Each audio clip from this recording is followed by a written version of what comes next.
What's going on, everybody? Welcome back to the Absolute Auction Podcast. I am so excited to kick off season 2 here with you, Adam. What's going on, my friend? How are you doing today? Good, man. Just enjoying summer. Did a little bit of traveling. It's beautiful here in Southern California, so no complaints. How about you? How's your summer? It's been very busy, man. We got football going on right now. I mean, as you can see, I got football helmets right here. That's actually for my son's team, so I'm working on Nice. those. It doesn't end. It's a 24/7, 365 type of football season for me. So very good, very fun. I would not give it up for anything. But kicking it off, man, you just did a Reddit AMA. And you kind of forced my hand to start the show back up.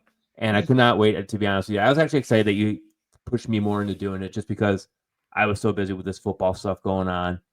But you had the AMA. It was badass. I loved the amount of questions you got, a lot of the answers. Yeah. Tell me, from your perspective, how did it go for you?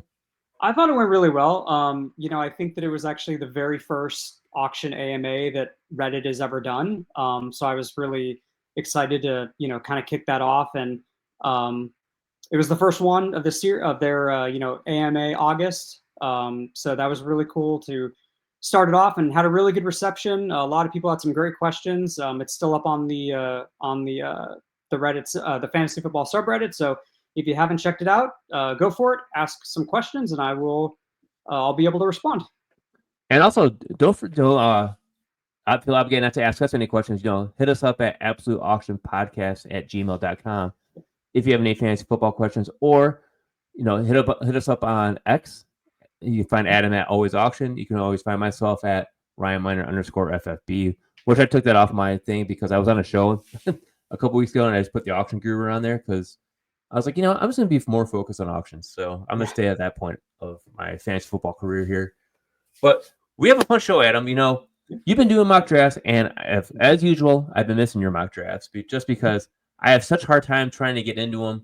And when I do find time, it's either I'm too late into it or I just can't get it with scheduling conflicts. But you've been getting some mock drafts going together. You've had what, 4 or 5 so far? So we've done, I think, a total of 8 actually. So we've done 4 one quarterback mock drafts and then 4 Superflex auction mocks. Oh wow! Yeah, so we've got a pretty good baseline of the AAV, which we're going to talk about today. Some of our players we think are too expensive in relation to their AAV.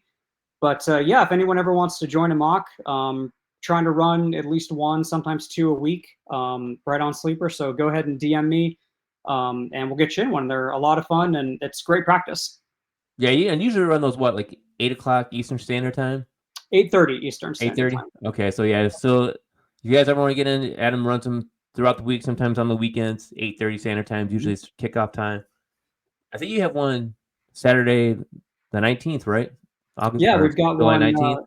Yep, Superflex Saturday, coming up on the 19th, just like you said, and that one I'm really looking forward to, especially since we had so much news recently with like Rashee Rice and Judkins and all these Jordan Addison. So I'm really interested to see like how that's going to affect their values. I think we're going to definitely see some changes in the mock on Saturday.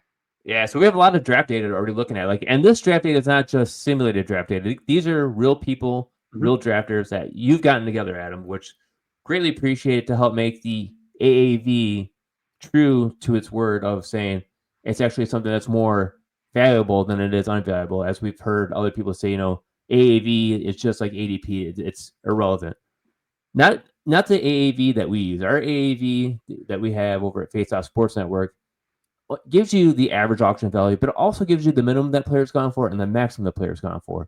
So it gives you more of that better realistic view that you should look more into saying like, okay, if this guy is $24, I should hit $24 and stop. Well, no, not exactly. Like he could have been as high as $35, $36. We have data on that in those drafts showing that league where we'll show these graphs. So you'll get a better understanding that not every draft's going to be $24 for that set of player. Yeah, and what's really great about it, you mentioned, is that on the website it actually does show graphical changes over time. So you can look back, weeks, months back, and see like where these players were going for during that time. And especially when we get news like Rashee Rice, that's obviously probably going to affect his value a lot. So it's really nice to see those changes, and we'll see them here in the show tonight, today. But it's just a really great feature on the website. It is a really great feature. And Adam, you know what? We're going to kick you off first, my friend, as you like to be. You are the actual auction guru, compared to myself. But you have Baker Mayfield here as a player that you see as overvalued. Now, we look at the graph, we see dip in one QB, then a rise, and then a rise in Superflex, a dip, and then like another rise. It's almost like the stock market here, looking at it. Why is Baker Mayfield overvalued as of right now? Yeah, it is interesting to kind of see how his value dipped and then sort of came back up, more recently in drafts. But I really think that Mayfield is probably one of the tougher calls heading into 2025. I mean, he's fresh off a career high finish as QB4, but that surge to me kind of feels more like a one-off rather than like his new standard. His current auction price, honestly, in both formats, puts him ahead of guys like Caleb Williams, Drake May, Brock Purdy, and honestly, I think I'd rather have any of them over Mayfield, especially for upside this season.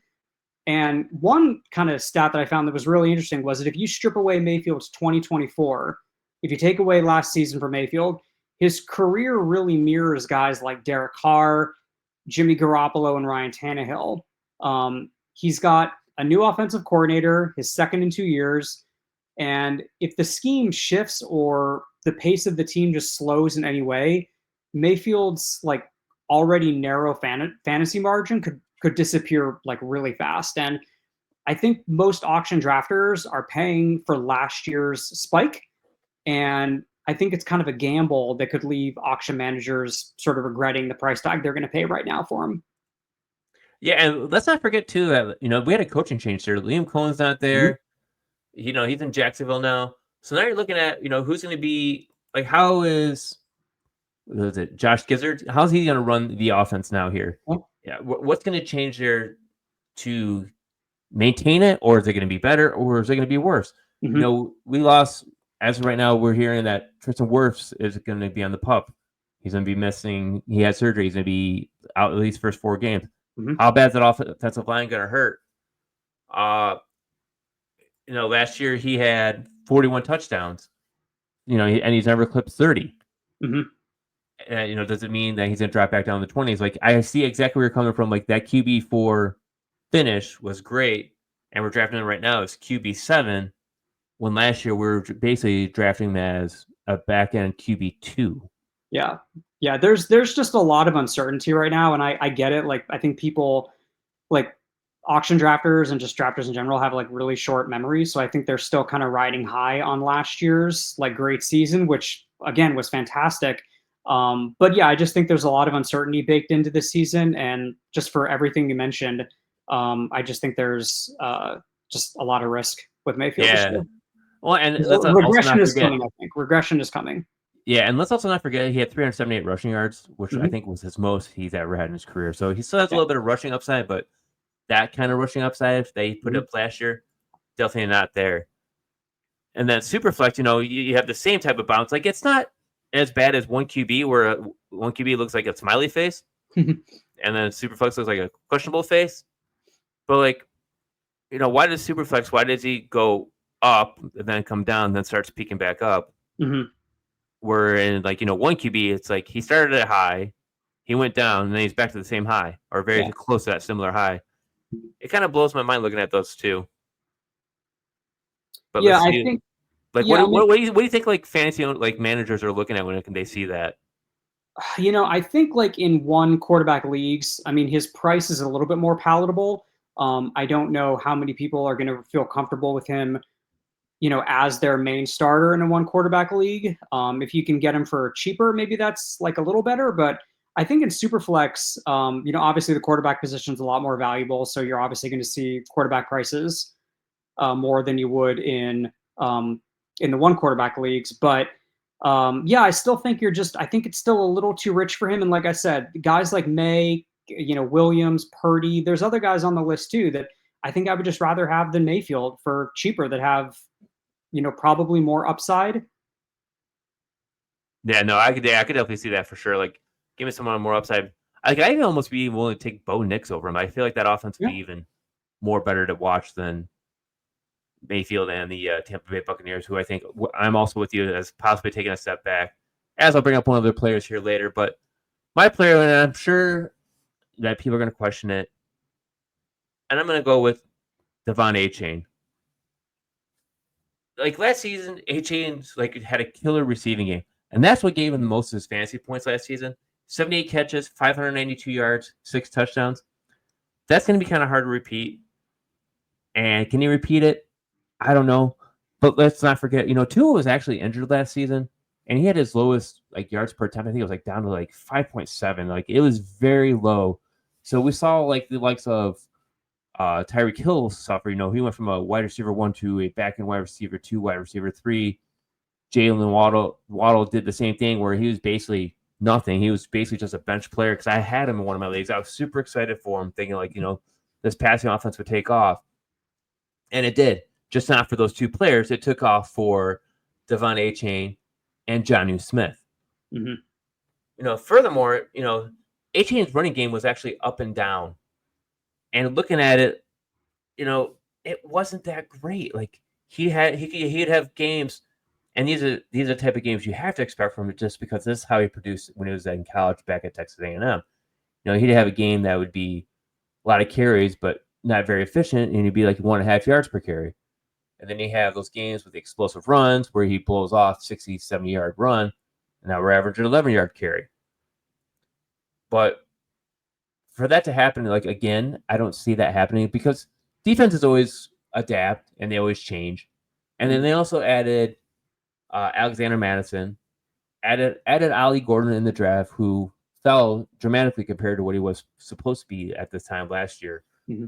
So, and then we still have Jalen Wright, who's also stepping up in the offense. So we don't know. And then they trade away Jonnu Smith, and now they get Darren Waller, which I don't know why anyone would be thinking that's a positive change. I don't see that.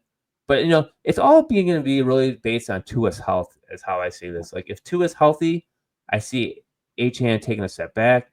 If Tua gets injured again and, starts playing the same way as he was last season, then Achane might actually stay at this value. But, like, you look at overall value, one QB, $43. That's you're paying top dollar for a running back there. And I think you're paying at the high price of him repeating this year. Same can be said for Superflex. If I can get him back where he was close to, what was that? Looks like 32 June 1st. I'm almost better at that. But the values just seem so high on him, and the chance to repeat, I would rather pay $32 or less. Like I'd say I'd go $32 max in one QB, and then cheaper in Superflex, somewhere in the 20s. Am I crazy for thinking this, Adam? No, I mean, I think, Achane is like one of those guys where I think that he has two possible outcomes this season. He's either going to be like RB3 or he's going to be like RB20. There's like no in between. His production is really tied to Tua. We saw that, and they've got a terrible offensive line, one of the worst in the league. And the whole team, Achane, Hill, Waddle, again, everything is tied to Tua. So if you feel like Tua is going to stay healthy and you want to pay for that possible, RB3, RB2 upside, then yeah, it probably is worth it. But again, if you're one of those people who is just like, I'm staying away, I don't want to risk it. He's got way too much risk baked in. Then yeah, I can totally see why people would think that these numbers are just like outlandish for Achane. Mm-hmm. He has the potential to again be like the RB1, RB2, RB3 overall, but everything has to break right for him. If there's any sort of injuries, if the offense takes a step back, the list goes on and on. There's no way he's going to pay off at that price, and auction drafters are going to have just like a terrible return on their investment. And we should also say that these values, these numbers we're saying, are based on a $200 budget. Oh yeah, totally forgot to say that part. These auction values, yeah. Yep, for sure forgot to say that part. And like looking at the overall auction values too, like everything you do, every draft you do, one QB Superflex is $200 budget. Mm-hmm. with PPR also too. So if anyone's looking to understand what we're looking at when we look at the data, that is the data we're looking at when it comes to these players. All right, Adam, you have one that I'm speculating on that I feel is very questionable on myself because I love the player. I love the price tag. I love what his outcome can be. But you think he's overvalued. And we're going to go with Jonathan Taylor. Why is Jonathan Taylor overpriced? So, Taylor. So his price tag heading into 2025, like, just to me screams elite RB1. But the Colts offense, not so much. I mean, with Richardson and Jones now like battling at quarterback, I have very little confidence in thinking that the Colts offense is going to be able to sustain drives and basically generate consistent scoring chances for Taylor. That uncertainty directly affects Taylor's touchdown upside and his fantasy floor. So don't get me wrong, I think he is still like a workhorse running back. I mean, he had over 300 carries in 14 games last year, but it was super concentrated like late in the season, hyper concentrated late in the season. And he's got a pretty lengthy injury history. His efficiency declined a lot last year.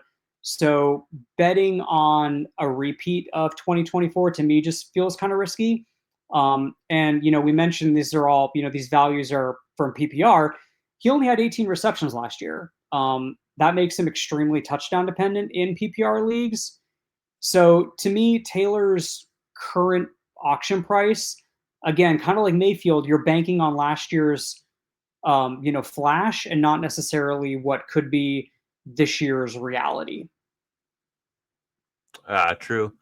But I mean, like the 303 attempts, 1,431 yards, 11 touchdowns last season. I mean, you don't see that repeating. I mean, that they had QB conundrum there also. Like Richardson flopped.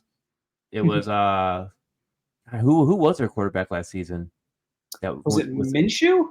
No, Minshew was the year before. Oh, I'm trying to think. Now I'm having a brain fart because I always want to know. It was Anthony Richardson. We could Google it, I guess. People are probably like screaming at us right now in the like you morons. Yeah. I don't remember. I honestly don't remember who they're. Because I want to say Joe. I want to say Joe Flacco, but it wasn't Joe Flacco. He was on. I'm going to Google this real quick because I want to know who was Colts quarterback in 2024. The internet will tell us. Obviously Anthony Richardson.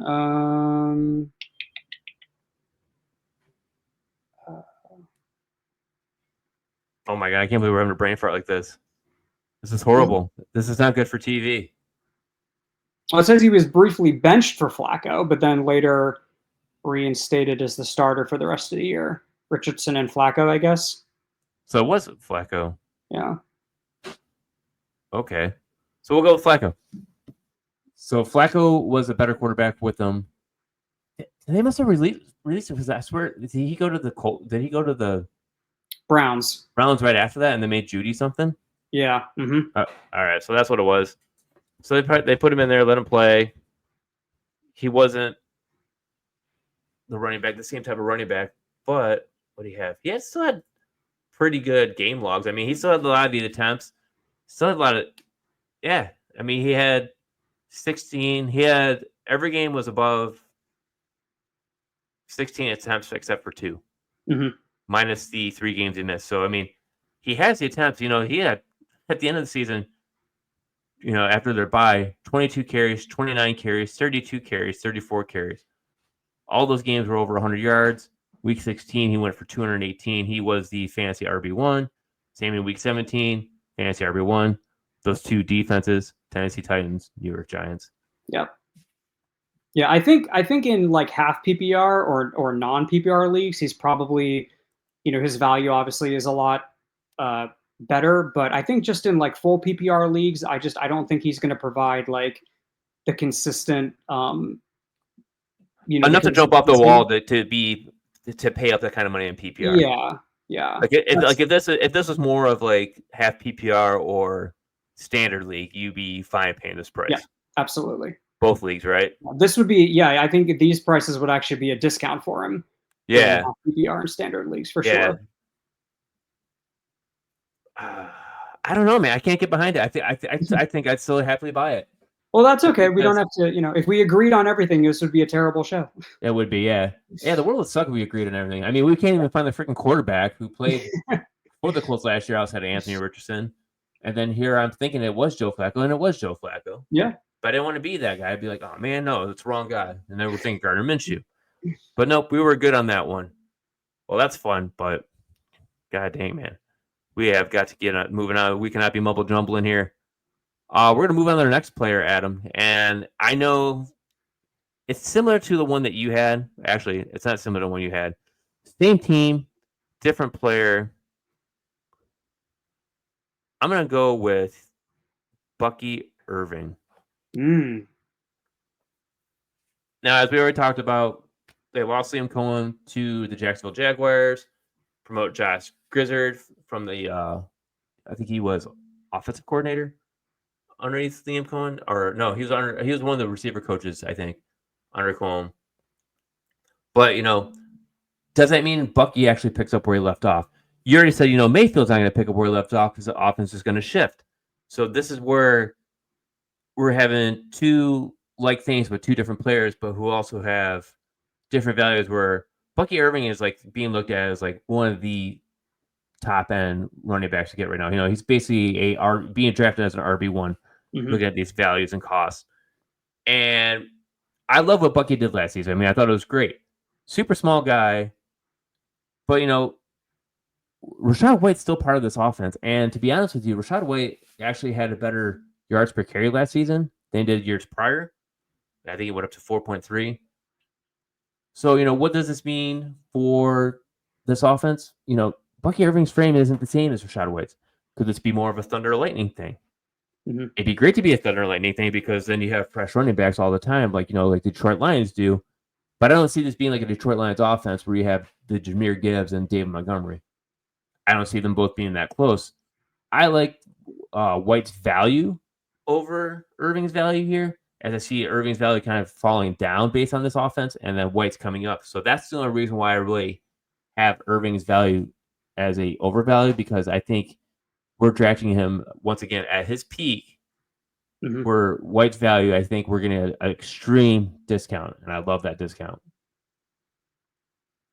Yeah, I mean, in Superflex leagues right now, Irving is he's the 10th most expensive running back. He's just behind Derrick Henry and Josh Jacobs. And in one quarterback leagues, he is the 7th most expensive. He's going for more than Achane and Taylor, who we just mentioned. Yeah, I mean, I think that Irving had a great year last year. And I think that his price and, like you said, Mayfield's price are just kind of baked into what they did last season. I don't know if I would want him as like my bona fide RB1.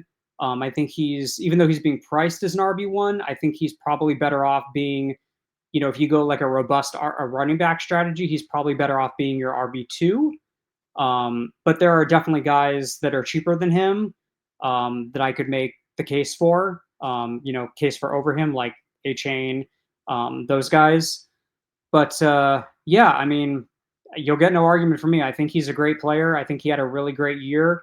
The entire team, the offense is probably due for some regression. So, like I said, probably not the best to have as your RB1, but if you want him as an RB2, I'd be good with that. Yeah, no, totally. I would rather have him as an RB2 than RB1. But like, you look at the costs, you're thinking you get RB1, $40, $45. Same with Irving, he's in mid 40s, high 30s, mid 40s. So you got about $90 already wrapped up just in two running backs, and you still have $110 left to fill out the rest of your roster. So you're kind of putting yourself in a bottleneck there at a point where, depending on roster construction, if you have two running backs, you're starting three wide receivers, you'd almost feel better to go to the wide receiver at that point and kind of shift down on your running backs. Like, yeah, is it great to get two solid RB1s? Absolutely. You can win that way. But then, somewhere you're going to be suffering at. You get another position you got to suffer at. So think about that when it comes to putting your teams together. Mm-hmm. And then, Adam, we have another fun one. And this one, I 100% totally agree with you on. Very touchdown dependent guy. And you stole him from me because I was actually looking really forward to talking about him. But that's James Cook of the Baltimore, or not Baltimore, Jesus, Pete, of the Buffalo Bills. Mhm. You Yes. are right on line with this. I can tell you right now. Yeah, I mean, Cook looked like an absolute fantasy stud in 2024. I mean, he had 16 rushing touchdowns, 2 receiving touchdowns, and was like totally locked in as an RB1. Heading into 2025, however, I think auction drafters should probably consider just a few things. So first, his price is pretty steep, especially for a running back whose workload shrank late last season. Ray Davis, Ty Johnson started really creeping in, cutting into his volume, most notably in the passing game.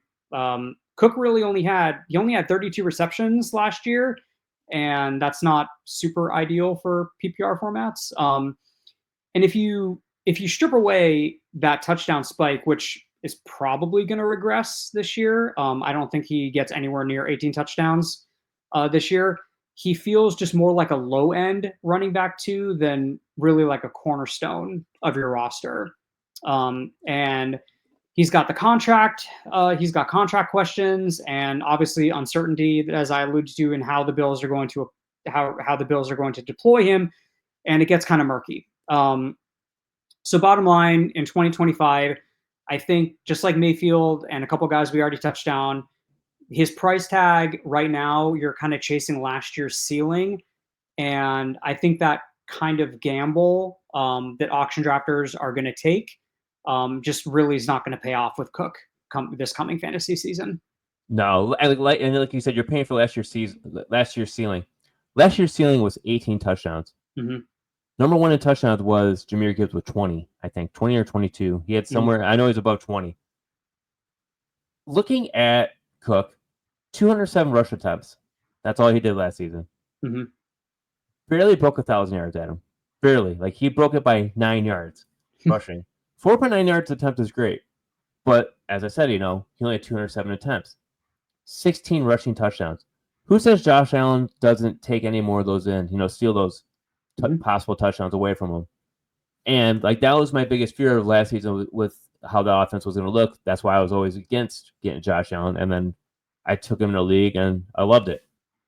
But, if you look at the overall game, I think based on what attempts, yards, and you say take out the touchdowns, it puts James Cook as a back end RB2 minus the touchdown. So if you live off the touchdowns, you're going to be overpaying for him. Here for a fact, Adam, you're for sure overpaying for him because the 18 touchdown repeat is definitely not going to be something that will repeat because, as they like to say, they don't sit out now; they're sitting in. So they're holding out on contracts, but then they're sitting there and not just participating; they're just sitting in. Why not go after one of the other running backs there? Like who they get last year, who they draft last year? Ray Davis? Yeah. I'd rather take Ray Davis right now at a discount, as I could probably get. I'm guessing he's probably going to be a riser. Yeah. But I would take him right now and let James Cook fall to someone else. Yeah. I mean, and right now, basically, you can draft guys like James Conner, Alvin Kamara, Omari Hampton, RJ Harvey. They're all less expensive than Cook right now. So is Mixon, Travion Henderson. There's just a lot of value later for running backs. And again, I just don't think Mixon. I just don't think that Cook is going to come anywhere near to replicating a season that he did last year. No, and I'm looking forward to talking about some of these players in our next episode because it will be one of my draft strategies that I will definitely be sharing. And I'm looking forward to sharing it. All right, Adam, moving on. Another player that I think is overvalued, which I'll probably get more. I think I'll get more flack for this one than it was the last one. And I'm probably sure you can agree because you said I'll probably get some flack for these ones. And that's Brian Thomas Jr. 1 QB, $45. Superflex, $33. The prices aren't bad, but if you look in 1 QB, he started out a little over 40, spiked to as high as 53 looks like, and then started coming back down. So the love for him to finish as QB1 is there. But what Brian Thomas are we going to get? Because the Brian Thomas that I'm seeing being drafted is a Brian Thomas that was one that played with Mac Jones. So like, and not to knock Thomas on this, like I love his skill set, I love the way he plays. It's Trevor Lawrence who scares me. And we've had a lot of praise for Trevor Lawrence as generational talent. He's gonna take the next step forward. I like Trevor Lawrence still. Like I think like this could be the year, but I don't want to. Like I almost feel like you're trying to buy that ceiling of Brian Thomas of doing it, repeating it again. And if he does, great. I missed out on the player. This is one player I'm willing to miss out on. But if you look at the way Thomas played with Lawrence, he only had 3 top 10 performances in 9 games. With Mac Jones, he had 2. Not to mention 4 top 20 finishes with Mac Jones, while Lawrence only had 1 with Lawrence. So it's a tale of 2 quarterbacks. Like, is Trevor Lawrence ever going to take that step forward? I understand, some quarterbacks don't ever take that step forward, or they take a lot longer. Like, look at like Jared Goff. Many people thought of him as like being out of the league and being a commentator here soon. And then look what he's doing with the Lions now. Can Trevor Lawrence do that? Possibly. I hope he can be coached up that way. But then, now we got to add in Travis Hunter on top of this. And, what does that mean for this team? Does that mean the ball's going to be spread out more? Who's going to be more of the Mike Evans of this offense? Who's going to be the Chris Godwin? Like, how is this ball going to get passed around? That's what kind of freaks me out. Like, does Thomas value take a hit going down, and does Hunter come up? That's how I kind of see it as. Just because, like, you look at where Brian Thomas went in the NFL draft last season compared to what was traded up to get Travis Hunter at the number 2 overall pick. So that's my fear. I like Thomas Jr. I just do not like the cost. Yeah, and I'm kind of in on Trevor Lawrence this season. I know we're not really focusing on him in this segment, but I think his price is actually really good. I think he can have like a really great breakout year. But for Thomas, he's kind of priced right now as like a back end wide receiver 1. He's priced right around like guys like Nico Collins, Drake London. AJ Brown is less expensive than him.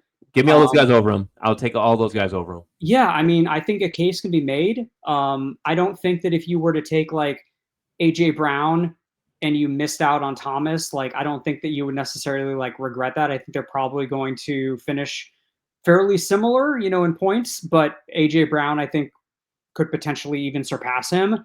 And yeah, I mean, again, you're really buying into Lawrence. Like if you feel like Lawrence is going to take that next step, and and you think like he can make Thomas like a top 2 or 3 receiver, then yeah, the price is justifiable and maybe even a bargain. I don't know if that's going to happen. I hope that Lawrence has a breakout year. I think his price is very enticing where he's being drafted in auction drafts right now.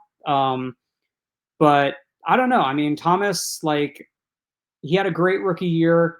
They added Hunter, like you said. They've got a pretty nice young tight end in Brenton Strange. ETN is still there. So yeah, I think a case could be made that you would, maybe take a guy like Nico Collins or AJ Brown, who you can get for cheaper in both formats, and possibly, similar or even better fantasy production. Yeah, because I just feel like looking at this, like we're drafting him at his ceiling. Mm-hmm. Like, like if he finishes here, if he finishes one spot better, like, did you really save any money, or did you really find a good bargain? Not really. Right. If you're able to get him for cheaper, like say he was like more of like a wide receiver, 13, 14 price range for say $5 to $7 cheaper, you wouldn't feel so bad because then you got $5 to $7 spend more. Yeah. Like I said before, I don't hate the players. I hate the cost. Price. Yeah. Yep. So, all right, I'm jumping over to another wide receiver, and this one I'm a little sketchy on with you, but I'm curious to hear what you have to say about Lad McConkey. Why is he overvalued? So McConkey, yeah, his draft buzz is real, and I get it. But I think his auction price going into 2025 is maybe like overselling the situation a little bit. His current price, he's basically being treated as like a fringe wide receiver one, but that really doesn't align with what the Chargers system is going to be under with Greg Roman. His offenses tend to be very slow paced, run heavy, low volume, slow. And the Chargers ranked, just 29th in plays per game last season. I think the Ravens might have been only like slower paced than them or ran fewer plays. So McConkey was really efficient last year. He had a 24% target share, but that ranked just 23rd among all wideouts. And so to me, that's like solid wide receiver 2 territory, not really wide receiver 1. And right now, I think auction drafters are really banking on talent overcoming usage and situation, which I think it's just a bit risky at his current price for me. Yeah, and not to mention that the Chargers bolstered their offensive line. Mm-hmm. They added 2 running backs, by signing Najee Harris in free agency, and then drafting O'Marion Hampton in the first round. So run heavy, could be definitely nice run heavy scheme. Mm-hmm. And I totally agree with you on this. Like now that I see it from this perspective of more of slow pace. So yeah, like if they have to move fast, I'm sure they'll move fast. Mm-hmm. And McConkey will have boom games. But as a wide receiver 1, I'm with you on this one now, Adam. No, I don't want him as a wide receiver 1. If I get him as a wide receiver 2, I'll be comfortable all day long. Mm-hmm. So yeah, no, I definitely like that idea, especially with the way how it's more slow pace, run heavy. I Mm-hmm. see like a definitely more O'Marion Hampton / Najee Harris type run game. McConkey will still get his, he'll still have his weeks. But I think, like you said, looking at it, fantasy managers might be more disappointed than excited. Yeah. And there's I'll just name off like a couple of guys that are going less expensive for him in both formats. You can get like Garrett Wilson, Jackson Smith and Jigba, T. Higgins. I think is going to be a really nice wide receiver this year. He's going for significantly cheaper than McConkey. And I think I'd rather have those guys before I would draft McConkey, especially Higgins. And maybe even a guy like Marvin Harrison, who I think is going to have a better sophomore season. Tyreek Hill is less expensive. So there's just a lot of guys who I think have more upside in friendlier offenses are going to be getting maybe more volume than McConkey. And again, I don't hate the player. I just think his price is a little bit too expensive. Right. And I'm starting to wonder too, if we're as we're looking at this, is there a lot of hype that people are reading out on Twitter or anything else like that?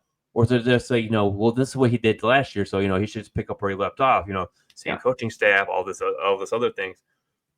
But a lot of people don't understand, as the season ends and next season starts, these defensive coordinators have all the film on all these games on all these players. They start adapting. They learn how to shut you down. Could McConkey get shut down? Sure. Could he also take the next step forward and also become, a good draft value where he's at fringe wide receiver 1 and pushes up mid-level wide receiver 1? Mm-hmm. Yes. But what Adam and I are trying to tell you, things that we see it from our perspective, these aren't going to be gospel, but, this is kind of like ideas of what we see and how we feel about it. Mm-hmm. Which was one thing that I can't even speak right now. One player that I know that we're going to have conflict in, and a lot of people will probably say well, it makes sense now, but you're going based off what information you've heard already, just because he, Drew Davenport came out and said he's going to be, probably suspended, but that is Rashee Rice. And like I said, nothing has to do with recent news. Drew Davenport, gave his point of view of saying, possible suspension, 4 to 6 games could be. But, Adam Schefter came out yesterday and reported it. And this is all prior to all this. Mm-hmm. I did all this more based off of what he played off his first 3 games before his injury. And now, no, nothing has to do with anything off the field issues. And where everyone's drafting him off is those first 3 games where he was actually being wide receiver 15. He was averaging 21.6 PPR points a game, and he was phenomenal. But let's be clear, he did tear his LCL. Balance of your knee. That's kind of a main thing you really need, especially when you're playing wide receiver, is balance off those knees, balance off cutting. But yeah, so looking at training camp news, he's looking great.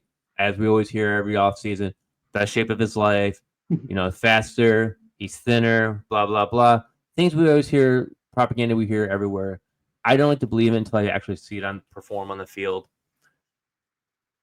And that's why I think his cost has jumped up, because we're paying for last year's first 3 games where Patrick Mahomes was just feeding them.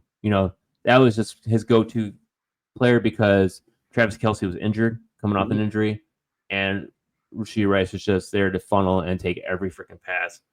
Yeah. But I can see, as this episode comes out now, his cost is going to drop because people are going to see the possible suspension. But I'm looking at it as an overvalue as of right now. Could it become a value? Absolutely. How much could it drop? I don't know. The player I do like better as of right now is Xavier Worthy, but his is also going to do the opposite. His is going to go up. So he'll be more of a overvalued at the time. My favorite, as you've already seen, Adam, is going to be Travis Kelce, just because I feel like the tight ends are so high at the top, and then the price drops dramatically super fast. Yeah, I think that, regardless of the situation, I mean, I think he's going to be suspended regardless, whether it's 2 games, whether it's 6 games. Rice's price is going to plummet. I think some, auction drafters are just going to be like, I don't want to deal with this. So I think we're going to see his price drop precipitously, which means that every other Kansas City player is going to go up. So I think if Rice is only suspended for like 2 to 3 games and you're able to get him as a value, I think he still makes as a really good wide receiver too. I mean, depending on how far his price goes. I mean, if his price drops like, $5 to $10 and you can snag him for super, super cheap as your wide receiver too, like that's awesome. I would be all in on him at that point. I don't know if it's going to drop that low, but it's definitely going to go down, and definitely one of the guys I'm going to be watching in our mock draft on Saturday. Probably one of the guys I'm going to be watching most carefully. But it makes, it makes for a possible good buying opportunity. And there's folks who are really high on Worthy this year. I'm not as high on Worthy as other people, but like you said, his price is going to go up. Kelsey's price is going to go up. Mahomes' price, and Rice is going to go down. So just got to play the market, see where the price goes, and if it drops and you can get a value on Rice and he's only suspended for a couple of games, I'm totally fine with that. Absolutely. Oh my God, yeah, it'd be great. But he's going as wide receiver 13, so high end wide receiver 2, one of the first wide receiver 2s coming off the board. It just doesn't seem right. It just seems out of the ordinary, and I'm hard to fall in love with that kind of price tag. But like I said, Ed, we were talking about tight ends and how it starts super high and then drops super quickly. And coming in at tight end 1 this year, and he's on your overvalued price or on your overvalued list, and that is Brock Bowers. Yep. Yeah, so I get it with Bowers. I mean, he was electric in his rookie year, but I think heading into 2025, his auction price feels a little too rich. Obviously, he's currently priced as the tight end 1. And I think that's a serious bet on another near perfect season. Last year, he was fueled by kind of a perfect storm. There were injuries around him. It was a super pass heavy scheme, volume spikes that probably just won't carry over this season in Vegas. He's back under Pete Carroll. He's got Chip Kelly in the offense, which is expected to probably pivot more towards a run game with Ashton Genty. And obviously he's going to command targets. He's got competition, more target competition, I think, just across the board, and which I think is going to affect his workload. It's going to be a lot less guaranteed. He's obviously super talented, but I think his current cost leaves a little room for regression, which I think is coming. And if the offense shifts, you are probably going to end up paying top dollar for last year's highlight reel, so to speak, and not potentially what this year's reality could be with Bowers. Exactly. And like you said, you got Pete Carroll there now. Not only do you have Pete Carroll there, you have first-round running back Ashton Genty. Look at the running backs they had there last season. There was nothing there. It was basically you would be basically you and I back there as the running back, because that's just the names they had of people you never heard of, like Sincere McCormick. But with Pete Carroll coming in, he also brings in a different type of offensive scheme. He brings in the 12 personnel. What's 12 personnel? 2 tight ends. So Michael Mayer is also going to be in there. Michael Mayer was also drafted the year prior. I think he was a second-round pick. And I saw many fans when I was at the Detroit draft when Brock Bowers' name got called, basically threw their hat in and said, "Oh my, I'm done. I can't watch this team anymore." But seeing like Bowers like trying to repeat the same thing as he did, like he had a few games that were well over double-digit targets. I think 1, 2, 3, 4 games over double-digit targets. Mm-hmm. Everything else is 9 and below. But he also had a couple games where it was like 2, 3. So is the scheme gonna help him out? Is it going to be more of a Michael Mayer thing? That's what we don't know yet, especially with Pete Carroll coming in. Mm-hmm. The offensive scheme in general, there's no more Devontae Adams. He was already traded by that point. But what is it? You got Jack Beck there. You have Trey something? Or... Trey Parker. That's not Trey Parker. Trey Parker is a guy from freaking South Park. But yeah, no, I know you're talking. Dante Thornton is another one there. Mm-hmm. So they have a bunch of no-name receivers there, but they're still going to have their opportunity. And I'm with you on this one, Adam. Like overvalued, the price is way too high in these tight ends. Mm-hmm. And like when like I was looking at the list, it was like Bowers at 22, McBride at 21, and then George Kittle at 18. Mm-hmm. And then it's a significant drop. So the tight end values in general are your top 3 and fall extremely fast. And even though they fall extremely fast, the number 4 tight end still doesn't help me out because I like him as a player.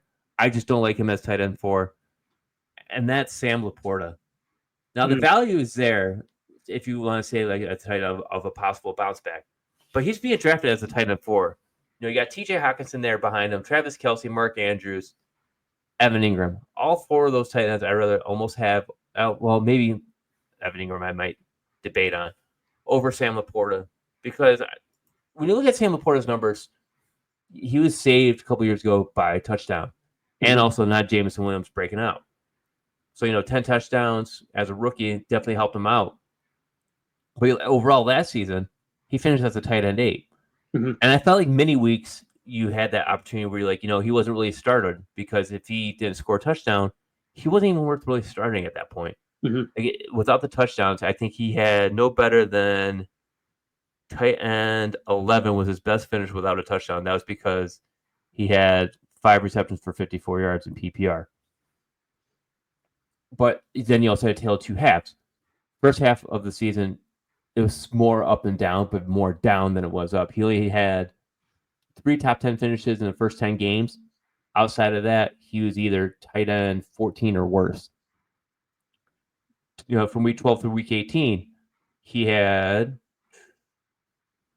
5 top 12 finishes and then 2 outside the top 15.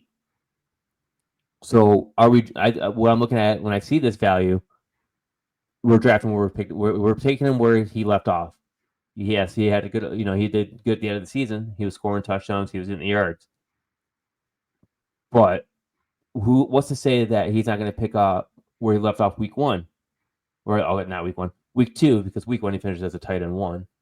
He's number 8 overall, but tight end, week 2, week 3, he was tight end number 31 and tight end 21. Mm-hmm. Nothing that you're really like extremely like looking at. Plus, you have new offensive coordinators. There's no more Ben Johnson there. Mm-hmm. How's this whole offense going to look in general? Yeah, I like the offense, how it's going to look. I just don't know how they're going to make it work with Sam LaPorta. He's a great tight end, but you have Jameson Williams there. You have Amon-Ra St. Brown there. And then you have the rumors of Jahmyr Gibbs getting more in the passing game. Mm-hmm. Adam, am I being crazy for not liking Sam LaPorta at tight end 4? No, I don't think so. I mean, and you hit the nail on the head right at the end there. He's got a lot more target competition, I think, now than he did last year. Jameson Williams, I think, is going to be used a lot more than he was last year. I think they're going to really try to get him the ball, be as creative as they can with him. I mean, he's pretty much their version of Xavier Worthy. If the rumors are true that Gibbs is going to be lining up out wide more, again, that's just going to take targets away from LaPorta. St. Brown is still there. He's going to get his. I mean, I think we kind of like to say that you want your tight end to be like at worst, like the third like lead, the third like passing option on their team, and LaPorta may be like the fourth or fifth this year.